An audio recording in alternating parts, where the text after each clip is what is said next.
Hey there! If you're looking for a fun and easy way to earn rewards, including cash and prizes, check out the link in the video description. Good morning. At least 30 people, including 5 children, were killed by an Israeli strike on a UN school on Thursday in the central Gaza Strip, according to local health officials in Gaza. Israeli forces said the Unrwa school was a Hamas compound, containing militants involved in the October 7 attack on southern Israel.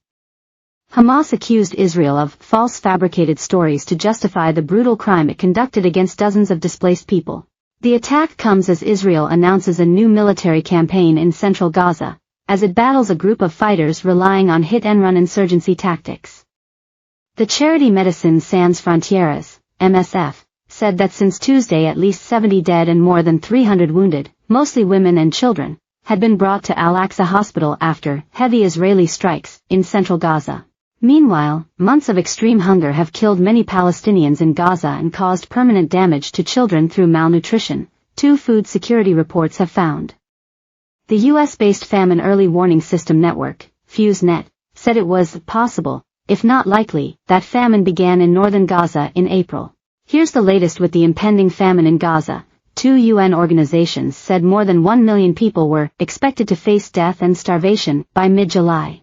And the latest from Jerusalem. Violent clashes broke out during the annual Jerusalem Flag Day March, which commemorates the anniversary of Israel taking control and occupying East Jerusalem in 1967. The Georgia Court of Appeals has paused the trial of Donald Trump and other defendants while it considers whether to disqualify the Fulton County District Attorney, Fani Willis, the lead prosecutor in the case. Trump had appealed against an order by the Fulton County Superior Court Judge Scott McAfee that declined to disqualify Willis after revelations about a romantic relationship with her chosen special prosecutor. As part of their effort to dismiss the case, Trump and his co-defendants alleged Willis's relationship meant she should be recused from the case. On Monday, the appeals court selected a 3-judge panel to hear the appeal and docketed the case to be heard in October. On Wednesday, the court paused the case while this argument played out. Which case is this one again? Trump was charged alongside more than a dozen associates last year with racketeering over his efforts to overturn the 2020 election result in the state, after Georgia voted for Joe Biden to become U.S. president. The charges stem in part from the phone call Trump made to Georgia's Secretary of State, Brad Raffensperger, asking him to find 11,780 votes. The Congressional Black Caucus has condemned Marjorie Taylor Greene after she accused Democrats of worshiping George Floyd, the 46-year-old black man who was killed by a white Minneapolis police officer in 2020. On Monday, Greene, a Republican representative of Georgia, went on an expletive-filled rant in which she accused Democrats including Jamie Raskin of Maryland of worshiping Floyd, whose death sparked global outrage and protests over police brutality. Responding to a suggestion that she worshipped Donald Trump, she told a reporter, "The media worships George Floyd. Democrats worship George Floyd.